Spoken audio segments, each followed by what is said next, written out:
রমজানের প্রথম রাত যখন শুরু হবে, প্রথম রাতে তারাবি পড়বেন। রাতে কি পড়বেন? সাহাবী কেরামের ঐক্যমতে 20 রাকাত তারাবি, সাহাবায়ে কেরামের ঐক্যমত 20 রাকাত তারাবি পড়বেন প্রথম রাতে। সাহারির সময় উঠা নবীর 12 মাসের একটা আমল আছে, 8 রাকাত তাহাজ্জুদ। বলেন কোন মাসের আমল এটা? 12 মাস নবী কয় রাকাত তাহাজ্জুদ পড়তেন? 8 রাকাত। এই 12 মাসের তাহাজ্জুদের 8 রাকাতের আমলটা সাহারির সময় করতে পারেন। হুজুর কেন 12 মাস করলে সমস্যা কি? আপনি কইরেন, আজকেও করেন, সমস্যা নেই, আজকেও আপনি 8 রাকাত করেন। কিন্তু রমজানে যেহেতু সাহারির সময় আল্লাহ আমাদেরকে উঠায়া দেয়, যেহেতু আমরা উঠি, একটা সুযোগ আছে আমাদের, তো এই সুযোগটা গ্রহণ করে রমজানে আমরা 8 রাকাত তাহাজ্জুদ পড়ার চেষ্টা করব। তাহলে তাহাজ্জুদ বলেন 12 মাসের আমল, বলেন তাহাজ্জুদ 8 রাকাত তাহাজ্জুদ, এটা কোন মাসের আমল? এটা আপনি রমজানে পড়তে পারেন যেহেতু সাহারির সময় ওঠেন। আর তারাবি এটা 12 মাসের আমল না, এটা শুধু রমজানের আমল। তাহলে তারাবি 20 রাকাত পড়বেন সাহাবায়ে কেরামের ঐক্যমতে। হাফেজ সাহেব যারা আছি আমরা একটু ধীরস্থির ভাবে তারাবিতে তেলাওয়াত করব, যেন মুসল্লিরা তেলাওয়াতগুলা বুঝতে পারে। দ্রুত আমরা তেলাওয়াত করব না, খুব সুন্দরভাবে আমরা তেলাওয়াত করব। কাদির, হাকিম, আলিম, সুদূর, এগুলা কিন্তু মুসল্লিরা বুঝে। 12 নাম্বার পাড়ায় রশিদ আছে না, কয়েকবার রশিদ, আমাদের এক মুসল্লি নাম আব্দুর রশিদ, উনি গনছে, কয় হুজুর আজকে আমি 12 নাম্বার পাড়াটা পড়ছি, আর আমার নামটা কয়েকবার ছিল, আমি গুনছি আপনি এতবার পড়ছেন কিনা রশিদ। আমারে বলছে 12 নাম্বার পাড়ার দিন, একদম পুরো আব্দুর রশিদ ভাই এখন আছে লালবাগে, উনি 12 নাম্বার পাড়ার দিন আমার 1 বছর বলছে। এখন আমি ওই মসজিদে না, আরেক মসজিদে দাঁড়াই পড়াই। তো যে ওখানে যখন পড়াইতাম লালবাগে আপনার আমলিগোলা এসি মসজিদ, তো ওখানে আব্দুর রশিদ ভাই আছে একজন, তো উনি ওনার নাম যেহেতু আব্দুর রশিদ, তো 12 নাম্বার রশিদ আছে কয়েকবার, তো উনি গুনে রাখছে যে উনি 12 নাম্বার পাড়াটা পড়ছে, আর গুনে রাখছে রশিদ। হ্যাঁ, এভাবে গুনে রাখছে আপনার যে ওমা আমরু ফিরআউনা বিরশিদ আলাইসা মিনকুম রাজুলুর রশিদ, এইভাবে রশিদ আছে কয়েকবার 12 নাম্বার পাড়ায়, তো ওনার নাম আব্দুর রশিদ। তো এই বেচারা আইসা গনছে, কয় হুজুর রশিদটা কিন্তু আপনি যেই আমি গনছি আপনি যে ঠিক এতবারে আমি পড়ছি আজকে, আপনি এতবারই পড়ছেন, তার মানে বেচারা আমার পড়াটা মন দিয়ে শুনছে। তো এই জন্য বলতে চাইলাম মুসল্লিরা কিন্তু আছে যে উনি শুনতে চায় যে আজকে আমি যে পারাটা পড়ছি এখানে ইন্নাল্লাহা আলা কুল্লি শাইইন কাদির পড়ছি, মানে অনেকে দেখবেন আপনি যেটা পড়বেন উনিও দিনের বেলায় পারাটা তেলাওয়াত করে, তো রাতের বেলা উনি অপেক্ষা থাকে যে এই পৃষ্ঠার শেষে তো একটা হাকিম আছে, হুজুর দিয়ে হাকিম পড়লো না, উনি অপেক্ষা থাকে উনি হাকিম পড়বে, উনি খবির পড়বে, উনি আলিম পড়বে। তো এটা তো আগ্রহ, এটা ভালো, এই জন্য আমরা একটু বুঝিয়ে শুনিয়ে তাদেরকে পড়ার একটু চেষ্টা করবো, বলেন ইনশাআল্লাহ। সুন্দরভাবে দেখেন এইখানে যারা আছে, যারা হাফেজ না, তারাও কিন্তু এই আয়াতটার সাথে পরিচিত, ইন্নাল্লাহা আলা কুল্লি শাইইন কাদির, সবাই পরিচিত না আপনারা? তো এটা যখন নামাজে শুনবেন আপনার মাথায় ওহো এটা তো আমিও চিনি, এটা আমিও জানি, এই আয়াত তো আমিও পারি, আল্লাহু আলা কুল্লি শাইইন কাদির, হ্যাঁ এটা আমিও পারি। এরপরে আপনার আল্লাহু খাবীরুম বিমা তা'মালুন, ইন্নাল্লাহা খাবীরুম বিমা তা'মালুন, এগুলো আপনি। এরপরে 19 নম্বর পারায় আছে আপনার বিসমিল্লাহির রাহমানির ইন্নাহু মিন সুলাইমান ওয়া ইন্নাহু বিসমিল্লাহির রহমানির রহিম। আচ্ছা বিসমিল্লাহির রহমানির রহিম পারেন না এমন কেউ আছেন? তিনি যখন 19 নম্বর পারার দিন শুনবে বিসমিল্লাহির রহমানির রহিম বলছে, হুজুরে হ্যাঁ হুজুর হ্যাঁ আসলে ঠিকই তো, এটা তো আছে এখানে, এইভাবে তার আগ্রহ তৈরি হবে। হ্যাঁ 24 নম্বর পারায় আছে আলহামদুলিল্লাহি রাব্বিল আলামিন, 24 পারার 15 নম্বর পৃষ্ঠায় আছে আপনার যে আলহামদুলিল্লাহি রাব্বিল আলামিন। তখন আপনারা আলহামদুলিল্লাহি রাব্বিল আলামিন পারেন না কে কে? সবাই পারেন। বুঝাইতে চাইলাম অনেক মুসল্লি আছে যারা অনেক পরিচিত আয়াত আছে, তারা এগুলো শুনতে চায় যে তারা ভিতরে হুজুর পড়বে আর আমি এটা মন দিয়ে শুনবো। তাহলে আমরা এইভাবে বুঝিয়ে শুনিয়ে একটু তেলাওয়াত করার চেষ্টা করব, বলেন ইনশাআল্লাহ। তাহলে রমজান মাসে আমরা তারাবি পড়বো, সাহাবী কেরামের ঐক্যমতে 20 রাকাত তারাবি পড়বো, ধীরস্থির ভাবে পড়বো, আর 8 রাকাত তাহাজ্জুদ, এটা নবীজির 12 মাসের আমল। প্রশ্ন হলো হুজুর এটা 12 মাস করি না কেন? আপনি করেন, কোনো সমস্যা নাই, কিন্তু রমজানে যেহেতু সাহারির সময় আল্লাহ আমাদেরকে উঠি খাওয়ার জন্য 8 রাকাত তাহাজ্জুদ পড়ার চেষ্টা করব। রমজানের দিনের বেলা যদি কেউ আপনার কাছে আইসা আপনারে বলে ভাই কি অবস্থা, কেমন আছেন, বলবেন আলহামদুলিল্লাহ, তো তারাবি পড়ছেন? জি পড়ছি। এরকম কিছু লোক আপনারে বলবে কয় রাকাত পড়ছেন, বলবেন তারাবি পড়ছি তো 20 রাকাত পড়ছি। 8 পড়েন নাই, বলবেন 8ও পড়ছি। 20 পড়ছেন, হ্যাঁ 20ও পড়ছি। আরে 20 8 দুটোটাই পড়ছেন, এটা কোনো কথা? পড়েন নাই কি? বলবেন ঝগড়া করি নাই। কি বলি নাই? ঝগড়া। পড়ছেন কি? বলবেন 20ও পড়ছি 8ও পড়ছি। তো 20 কি বললেন? বলবেন সাহাবায়ে কেরামের ঐক্যমতে 20 রাকাত তারাবি, এটা বলেছি। 8 কি বললেন? নবীজির 12 মাসের আমল তাহাজ্জুদ 8 রাকাত, এটাও বলেছি। করেন নাই কি? ঝগড়া করি নাই, যে নিয়তে আপনি আসছেন এটা আমি করি নাই। আসসালামু আলাইকুম জান। নবীজি বলে দিয়েছেন ফা ইনসাবাহু আহাদুন, কেউ যদি তোমার সাথে ঝগড়া করতে আসে বলবা ইন্নী ইমরুন সাইম, ভাই আমি রোজাদার, ঝগড়া করতে পারবো না। মনে থাকবে তো ইনশাআল্লাহ। আল্লাহ তৌফিক দান করেন। যাকে সরাসরি দেখলে চোখের জিনা হয় তাকে মোবাইলে দেখলেও ফাজিনাল আইনি আন-নাজরু, চোখের জিনা হলো দেখা, ওয়া জিনাল লিসানাল মানতিক, জিহ্বার জিনা হলো কথা বলা, ওয়ান নাফসু তামান্না ওয়া তাশতাহি, অন্তরের জিনা হলো কল্পনা করা। আপনি কল্পনা করছেন মনে মনে, অন্তরের জিনা। সত্যি করে বলেন, এই জিনায় মানুষ কি পরিমাণ প্রতিদিন প্রতিনিয়ত জড়িয়ে পড়ছে। আর কত বলেন, কবে আপনি গুনাহ ছাড়বেন? আর কত নেয়ামত আল্লাহর ভোগ করার পর আপনার উপলব্ধিতে আসবে যে আমি আল্লাহটা খাইতেছি, আল্লাহটা ভোগ করতেছি, সে আল্লাহ নাফরমানি আমি করতেছি। কিন্তু কবে আপনার বুঝ আসবে যে আমার নাফরমানি করা উচিত না? আল্লাহ বলতেছেন গুনাহ ছেড়ে দাও, প্রকাশ্য গুনাহ, গোপন গুনাহ। আল্লাহ বলতেছেন পাপের কাছে যাও না, অশ্লীলতার কাছে যেও না। সূরা বানী ইসরাঈল 31 নম্বর আয়াতে বললেন ওয়ালা তাকরাবুজ জিনা, বান্দা জিনার কাছেও যাও না। বলেন নাই জিনা কইরো না, বলছে জিনার কাছেও যাও না। এই আয়াতের ব্যাখ্যায় মুফাসসিরিনে কেরাম বলেন মা ইউকাররিবু, এটার কাছে যাওয়া যাবে না। বান্দাকে যে জিনিস জিনা পর্যন্ত পৌঁছে দেয়, এটার কাছে বান্দা যাওয়া যাবে না। এই জন্য ভাইয়েরা, স্মার্টফোন ব্যবহার করলে যার বেশিরভাগ অংশ আপনার গুনাহ হয়, তা আপনি না করাই উত্তম। যদি স্মার্টফোন ব্যবহারে এমন হয় বিষয়টা যে আপনি 90% গুনাহ শুধু এটা দিয়ে করতেছেন, আর 10% আপনি ভালো কাজ করেন, সেক্ষেত্রে আপনারাই বলেন কি হুজুর 90 ভাগ গুনাহ করে এটা দিয়ে। যদি এমনটা হয়, তো আপনি স্মার্টফোন কিভাবে ব্যবহার করেন বলেন? কারণ আপনি তো 90 ভাগ গুনাহ এটা দিয়ে করতেছেন। কোন আলেম আপনাকে ডাইরেক্ট এটা বলবে না যে তুমি ব্যবহার করবে না, কিন্তু আলেম বলবে তোমার যদি এটা দিয়ে সারাক্ষণ গুনাহ হয়, তাহলে তো তুমি এটা ব্যবহার করবে। তো 90 ভাগ গুনাহ যেটা দিয়ে করতেছেন আপনি, না আপনি এটা ব্যবহার করতে পারছেন না। আপনি আপনার অফিসিয়াল কাজগুলা করেন, করে এটা রেখে দেন, কেউ আপনাকে না করবে না, কিন্তু আপনি এটা দিয়া পুরা দুনিয়ার সব গুনাহ আপনি পকেটের মধ্যে নিয়ে ঘুরতেছেন। তখন ওলামায়ে কেরাম আপনাকে বলবে না তুমি এটা ব্যবহার করবে না। সত্যি করে বলেন, স্মার্টফোন দিয়ে কি গুনাহ হয় মানুষের? যদি বেশিরভাগ গুনাহ হয়, আপনার গুনার অংশ হয়, সেক্ষেত্রে মুফতিয়ানে কেরাম আপনাকে বলবে তুমি এটা চালাও না। তো আমি বলছিলাম গুনাহ ছাড়ার অভ্যাস করেন। রমজান মাস অভ্যাসগত গুনাহটা যেন রমজানে আমাদের না হয়। সামনের রমজানটাকে চ্যালেঞ্জ হিসাবে নেন যে ইনশাআল্লাহ এবার আমি গুনাহ মুক্তভাবে রমজানকে স্বাগত জানাবো, আর রমজানেও আমি পরিপূর্ণ সগীরা কবিরা গুনাহ থেকে যথাসাধ্য চেষ্টা করব গুনাহ থেকে বেঁচে থাকার জন্য ইনশাআল্লাহ। আল্লাহ তৌফিক দান করেন।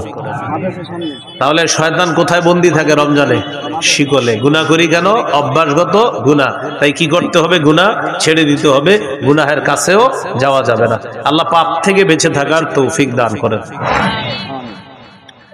রমজান মাসের একটা রাত আছে, এই রাতটা 1000 মাসের চাইতে উত্তম। সূরা কদরের 3 থেকে 5 নম্বর আয়াতে আল্লাহ বলেন লাইলাতুল কদরি খায়রুম মিন আলফি শাহ। লাইলাতুল কদর, কদরের রাতটা, খায়রুম মিন আলফি শাহ, 1000 মাসের চাইতে উত্তম। কয় হাজার মাসের চাইতে? 21, 23, 25, 27, 29, 5টা বেজর রাতে ঘুমাবিনি না, সারা রাত ইবাদত করার চেষ্টা করবেন। 27কে কেন্দ্র করে অপেক্ষা থাকেন না, 21 ইবাদত করবেন, 23তম রজনীতে ইবাদত করবেন, 25তম রজনীতে ইবাদত করবেন, 27, 29তম রজনীতে ইবাদত করবেন। বুখারীতে ইবনে আব্বাসের একটা riwayat আছে, উনি বলেন 24তম রজনীতেও লাইলাতুল কদর হতে পারে। বুখারীর বর্ণনা। কত? 24তম। এই বর্ণনা দেখার পর আমার নিজস্ব উপলব্ধি কি জানেন? শেষের দশকে জোর বেজোর বুঝি না, পুরা 10টা রাতই ইবাদতে কাটানো।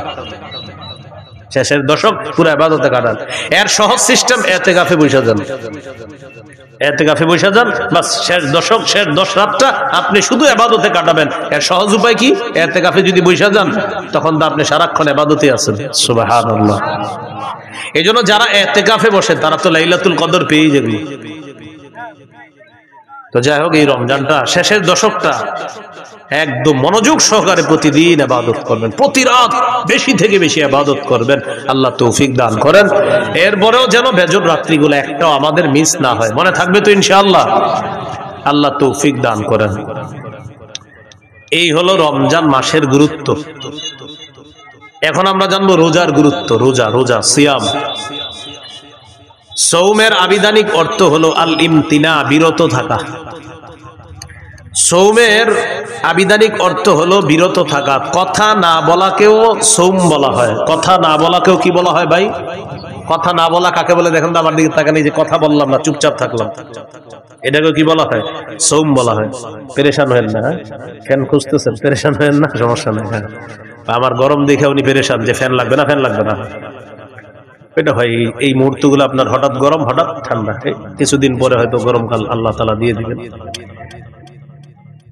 সৌমের আবিধানিক অর্থ আলিমতিনা, বিরত থাকা। সৌমের আরেকটা আবিধানিক অর্থ হলো কথা বলা থেকে বিরত থাকা। এইটা আমাদের দেশে যদি আইন করা যাইতো, রমজানে কথা না বলা, খুব ভালো হইতো। এমনি রোজা রাখে না খায়া, কিন্তু জিহ্বা বন্ধ রাখে না, মানে জিহ্বাকে খানা থেকে বন্ধ রাখলেও আপনার এটা দিয়ে গুনাহ থেকে বন্ধ রাখে না, মানে খানা থেকে বন্ধ, গুনাহ থেকে কিনা বন্ধ। যদি এরকম একটা মানে আপনার আইন হয়ে যাইতো যে বিশেষ করে বাংলাদেশে যারা আছে এদের জন্য জিহ্বাটা নিয়ন্ত্রণ করতে হবে। কারণ আমাদের দেশে আপনার রমজান আসলেই সব জিনিসের দাম বাড়ানো শুরু হয়, জিহ্বার মিথ্যা শুরু হয়। অথচ সারা পৃথিবীর অন্যান্য দেশে রমজান যত আসে মুসলমানদের জন্য দ্রব্য মূল্য তত সহনীয় করে দেওয়া হয়, কমায় দেওয়া হয়। সৌদি আরবে রমজান যত আসে, আগে যেটার দাম ছিল বেশি, খেজুরের দাম যদি হয় 10 রিয়াল, রমজান মাসে করে দিবে 5 রিয়াল। পানির দাম যদি হয় 2 রিয়াল, রমজানে 1 রিয়াল। তাদের ইয়াকিন যে একে আল্লাহ 70 দিবে, এটা তাদের ইয়াকিন। আমরা কি করি, যত রমজান কাছে আর খালি খুঁজে হুজুর যে কি কি খায় মুসলমান। 1 নাম্বার খেজুর, বাস বাড়াও দাম। 2 নাম্বার রমজানের কতটুকু অংশ গরম থাকবে, শেষ 20 গরম থাকবে। এবার রমজান আপনার শেষের 20 একটু গরম হবে, তাহলে তরমুজ আটকায় রাখো, শেষের 20-এ মারো তরমুজ ইচ্ছা মতো। প্রথমে আটকায় রাখবে, ছাড়বে না প্রথম দিকে, তখন এটা বাড়াবে, গুদামজাত করবে, এরপরে আপনার এটা সময় মতো বাড়ায় দিবে। এটা কি বলেন ভালো কাজ হলো, না এটা সুযোগের অসৎ ব্যবহার করা হলো? অসৎ ব্যবহার। এটা মুসলমানকে, রোজাদারকে কষ্ট দেওয়ার শামিল। আল্লাহ হেফাজত করেন। এই হলো আপনার রমজান মাস। সৌমের একটা অর্থ হলো কথা থেকে বিরত থাকা, এটাও সৌমের একটা অর্থ। যেমন পবিত্র কোরআনে সূরা মারিয়ামে আছে, ঈসা নবীকে তার আম্মা যখন কোলে নিয়ে মানুষের কাছে যাইতেছে, টেনশনে পড়ে গেছে।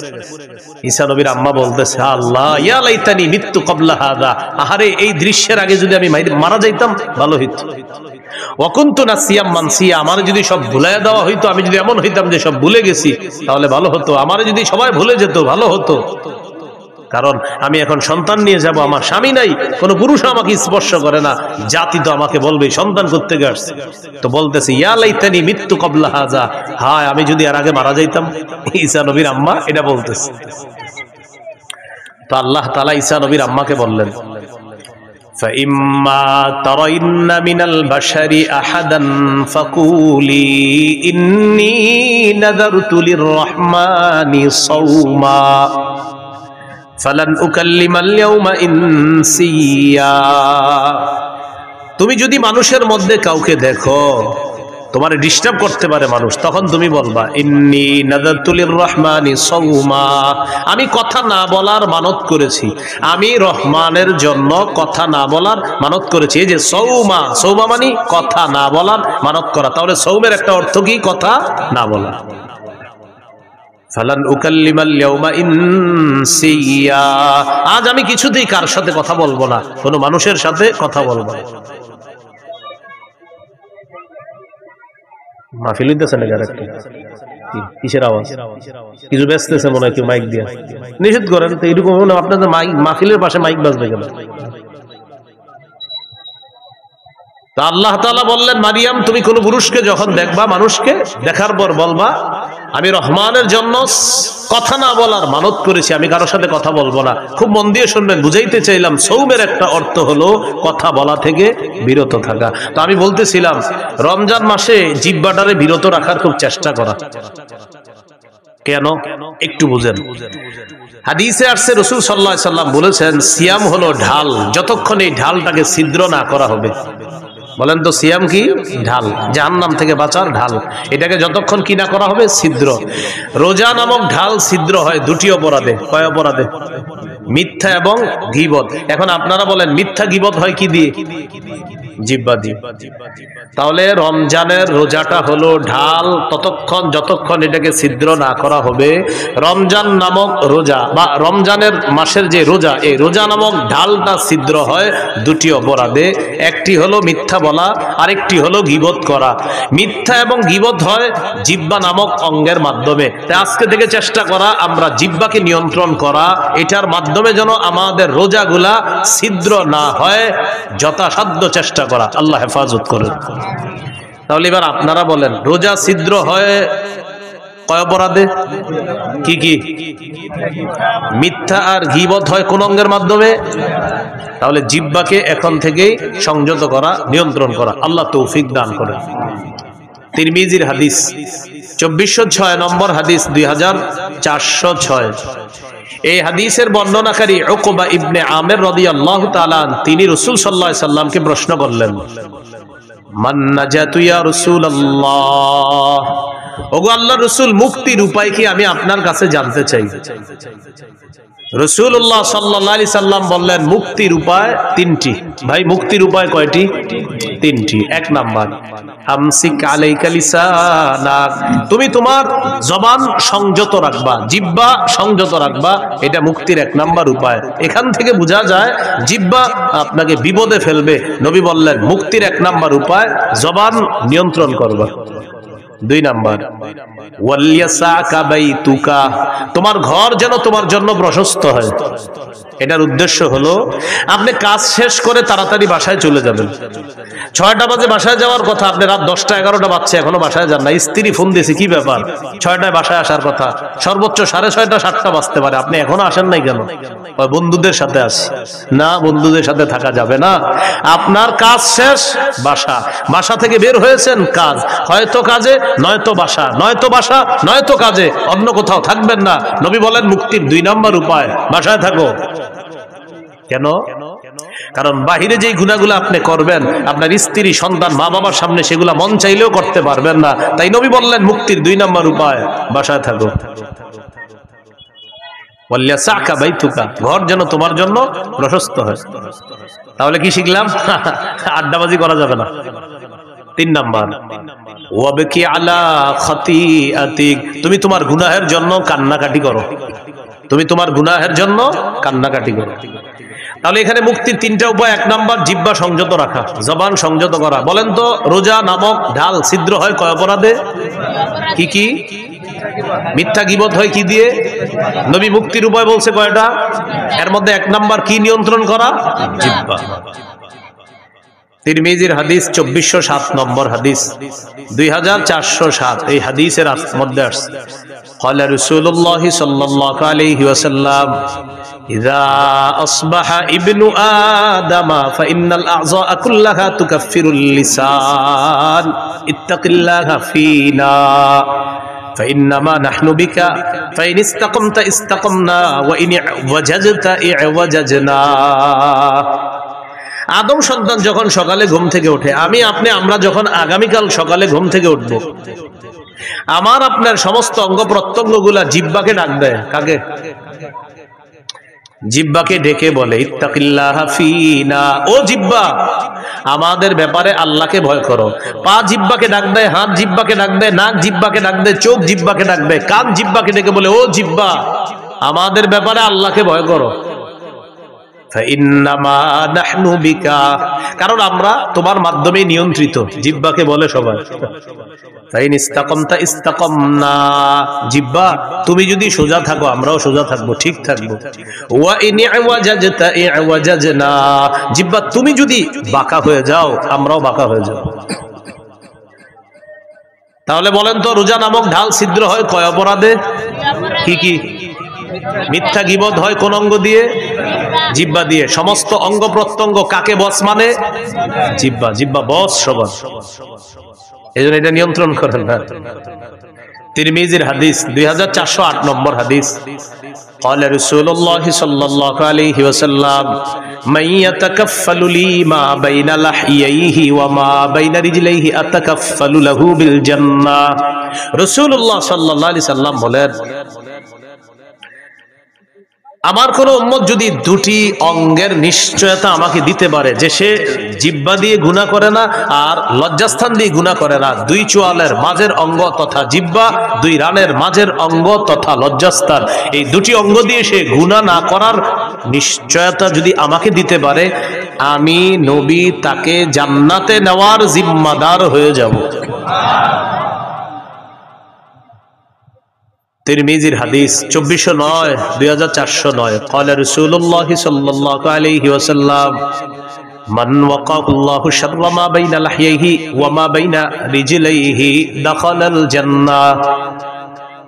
রাসূলুল্লাহ সাল্লাল্লাহু আলাইহি ওয়াসাল্লাম বলেন, আল্লাহ তাআলা যদি কোনো ব্যক্তিকে জিহ্বা এবং লজ্জাস্থানের গুনাহ থেকে হেফাজত করে, অনিষ্টতা থেকে হেফাজত করে, আল্লাহ তাআলা যদি আমাকে আপনাকে জিহ্বা এবং লজ্জাস্থানের অনিষ্টতা থেকে হেফাজত করে, বাঁচায়, নবী বলেন সে মরবে, দাখালাল জান্নাহ, জান্নাতে প্রবেশ করবে। আল্লাহর কাছে বলে, আল্লাহ জিহ্বার অপরাধ থেকে বাঁচান, লজ্জাস্থানের অপরাধ থেকে আমাকে বাঁচান, বলেন আমিন। তিরমিজির হাদিস 2410 নম্বর হাদিস। এই হাদিসের বর্ণনাকারী সুফিয়ান রাদিয়াল্লাহু তাআলা তিনি রাসূলুল্লাহ সাল্লাল্লাহু আলাইহি ওয়াসাল্লামকে বললেন, হাদিসনি বিআমরিন আ'তাসিমু বিহি ইয়া রাসূলুল্লাহ, হুজুর আমাকে এমন কিছু বলেন যেটা আমি মজবুত ভাবে আঁকড়ে ধরবো, এমন কিছু আমাকে বলেন। فقال رسول الله صلى الله عليه وسلم قل ربي الله ثم استقيم, তুমি বলো আমার রব আল্লাহ, এটার উপর অটল থাকবা। বলেন রব্বি আল্লাহ, বলেন আবার রব্বি আল্লাহ, আল্লাহ আমার রব বা আমার রব আল্লাহ। নবীজি বললেন তুমি এই কথাটা বেশি বেশি বলবা আর এটার উপর অটল থাকবা যে আমার রব আল্লাহ, আমার রব আল্লাহ, রব্বি আল্লাহ, আমার রব আল্লাহ। এর মানে হলো লা ইলাহা ইল্লাল্লাহ, আরো যত কিছু আছে এগুলা বেশি বেশি বলা, মানে আপনি স্বীকৃতি দেওয়া আমার রব আল্লাহ, এই কথার উপর অটল থাকা। এবার সাহাবী গুরুত্বপূর্ণ একটা প্রশ্ন করলেন রাসূল সাল্লাল্লাহু আলাইহি সাল্লামকে, মা আখওয়াফু মা তাখাফু আলাইয়া ইয়া রাসূলুল্লাহ, হুজুর আমার জন্য সবচেয়ে বিপজ্জনক আপনি কি মনে করেন? নবীজিকে প্রশ্ন করলেন, ইয়া রাসূলুল্লাহ আমার জন্য সবচেয়ে বিপজ্জনক বিষয় কোনটি আপনি মনে করেন, আপনার কাছে জানতে চাই।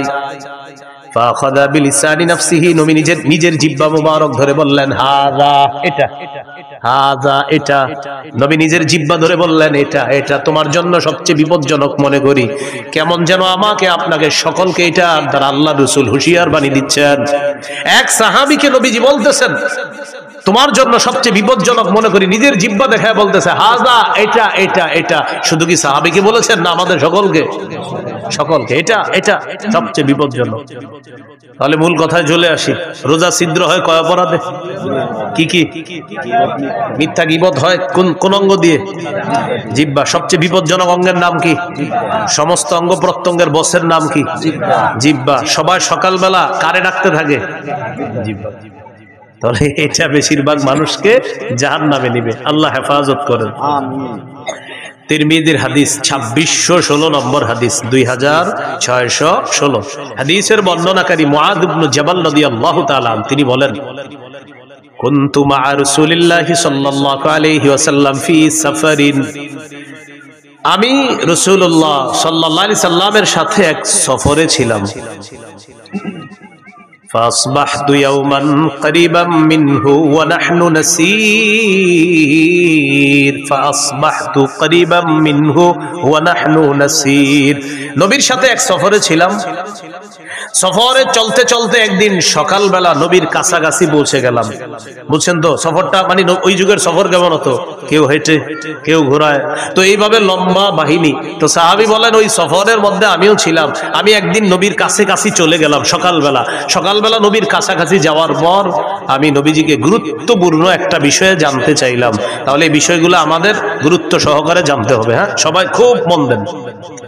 সাহাবী বললেন, আখবিরনি বিআমালিন ইউদখিলুনিল জান্নাহ ওয়া ইউবাঈদুনি মিনান নার, হুজুর আমার এমন কিছু আমল বলেন যে আমলটা আমাকে জান্নাতে প্রবেশ করাবে, জাহান্নাম থেকে আমাকে দূরে রাখবে, এমন কিছু আমাকে বলেন।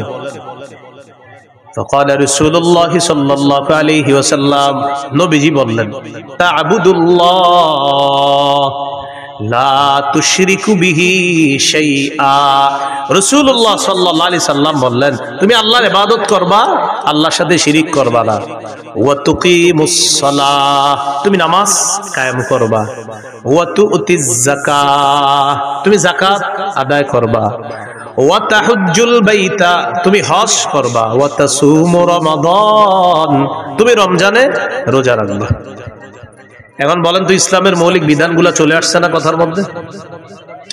রাসূলুল্লাহ সাল্লাল্লাহু আলাইহি সাল্লাম বললেন আলা আদুল্লুকা আলা আবওয়াবিল খাইর। আচ্ছা আমি কি তোমাকে কল্যাণের দরজাসমূহের কথা বলবো না? এবার নবীজি বললেন কল্যাণের অনেকগুলা দরজা, এর মধ্যে উল্লেখযোগ্য দরজা হলো 3টি। কল্যাণের উল্লেখযোগ্য দরজা কয়টি? 1 নাম্বার আস-সাওমু জুন্নাহ, 1 নাম্বার কল্যাণের দরজা হলো সিয়াম রোজা রাখা। 2 নাম্বার আস-সাদাকাতু তুতফিউল খাতিআতা কামা ইউতফিউল মাউন নার। 2 নাম্বার কল্যাণের দরজা হলো সদকা করা।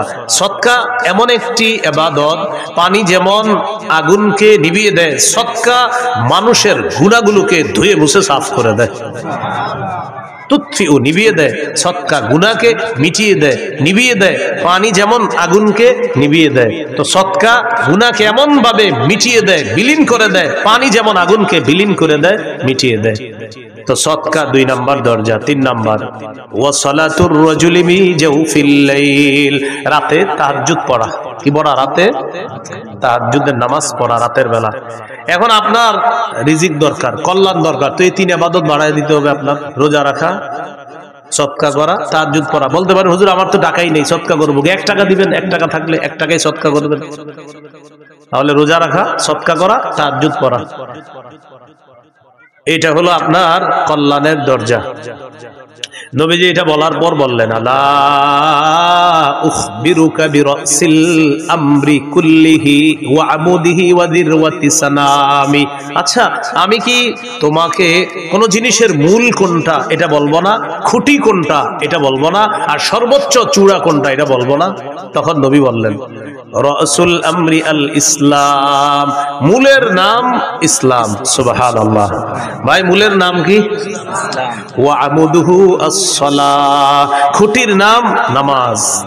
ওয়া দিরওয়াতু সানামিহি আল জিহাদ, সর্বোচ্চ চূড়ার নাম হলো জিহাদ, সর্বোচ্চ শিখরের নাম হলো জিহাদ। তাহলে মূলের নাম ইসলাম, খুঁটির নাম নামাজ, সর্বোচ্চ শাখা চূড়া এটার নাম হলো জিহাদ। তাহলে মূলের নাম, খুঁটির নাম, সর্বোচ্চ চূড়া জিহাদ। এখন একটু মন দিয়ে বুঝেন তো, নামাজের কথা আসছে, রোজা, হজ, যাকাত, জিহাদ, সদকা, এরপরে আপনার কল্যাণের দরজা, ইসলাম, সব কিছু চলে আসছে ওয়াজের মধ্যে। এর মানে আমাদের নবী মৌলিক যে ওয়াজটা করেছেন ওই সাহাবীকে, এই মৌলিক কথাগুলা গবেষণা করলে আপনি সারা জীবন কাটাই দিতে পারবেন। ওই সাহাবীকে এই ওয়াজগুলা করলেন, করার পর নবীজি সর্বশেষ যেটা বললেন আপনার আশ্চর্য হবেন এটা শুনলে।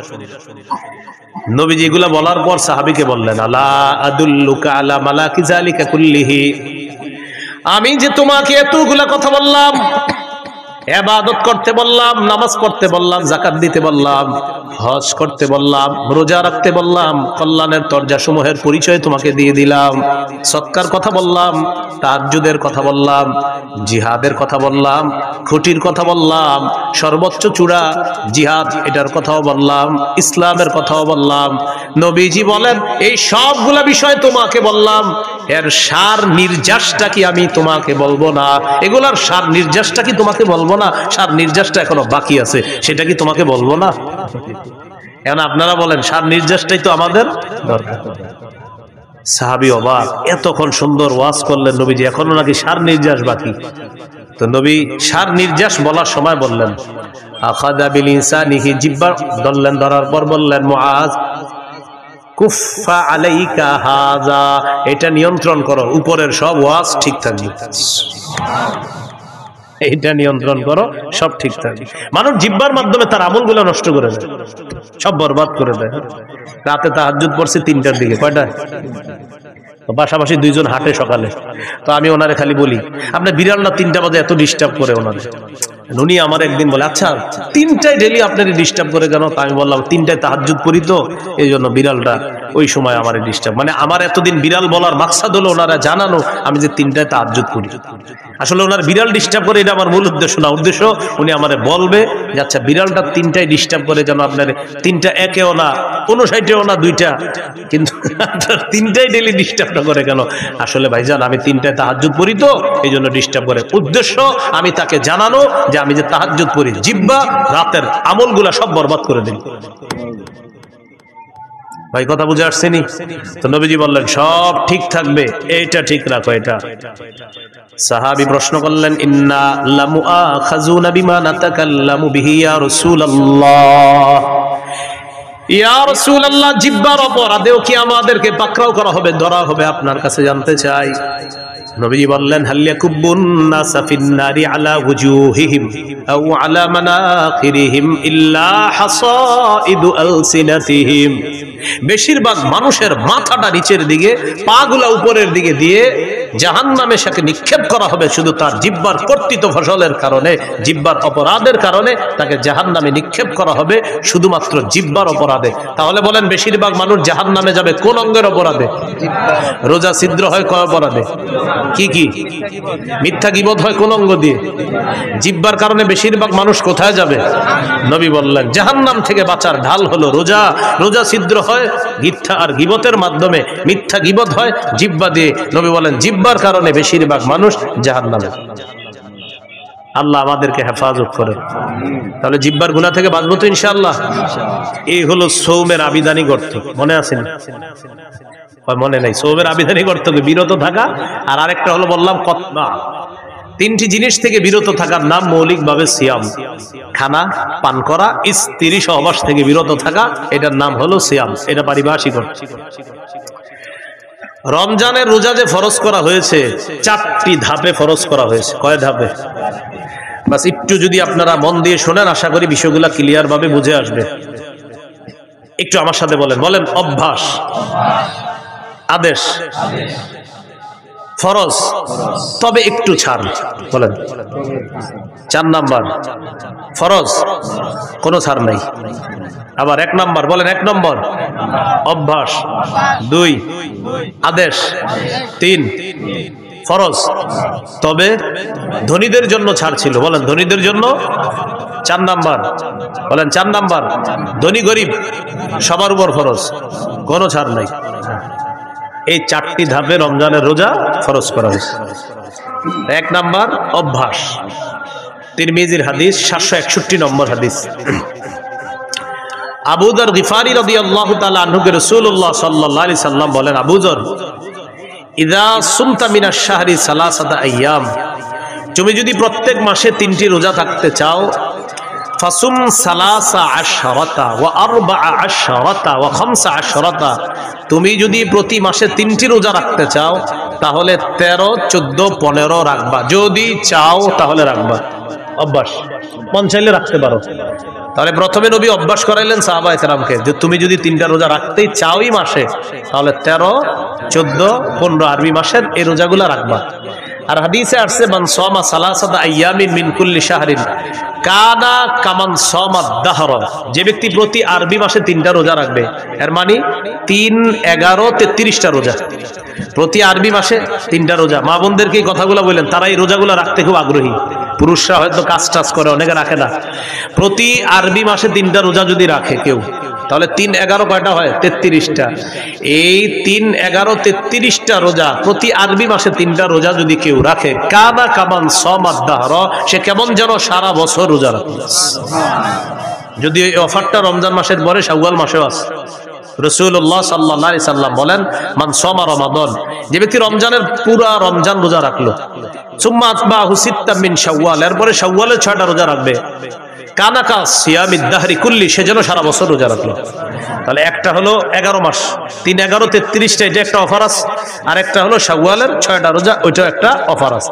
তো যাই হোক, আমাদের মূল আলোচনা ছিল 1 নাম্বার অভ্যাস। নবীজি অভ্যাস করেছে, চাইলে 3টা রোজা আরবি মাসে রাখতে পারো। 2 নাম্বার কি ছিল? আদেশ।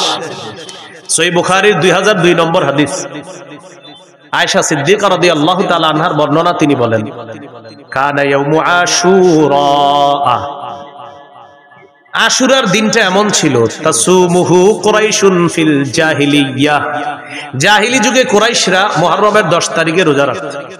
ওয়া কানা রাসূলুল্লাহ সাল্লাল্লাহু আলাইহি ওয়াসাল্লাম ইয়াসুমু, নবীজিও মুহররমের 10 তারিখে রোজা রাখতেন। খুব বুঝেন, জাহিলি যুগে কুরাইশরা মুহররমের 10 তারিখে রোজা রাখতো, আমাদের নবীজি সাল্লাল্লাহু আলাইহি সাল্লাম তিনিও রোজা রাখতেন। কবে? মুহররমের 10 তারিখ। ফালাম্মা কাদিমাল মাদিনা, নবীজি যখন মদিনা আসলেন, আসার পর দেখে ইহুদিরা মুহররমের 10 তারিখে রোজা রাখে। ফাকালা রাসূলুল্লাহ সাল্লাল্লাহু আলাইহি ওয়াসাল্লাম, নবীজি বলেন আচ্ছা তোমরা আজকে রোজা রাখো কেন মুহররমের 10 তারিখে?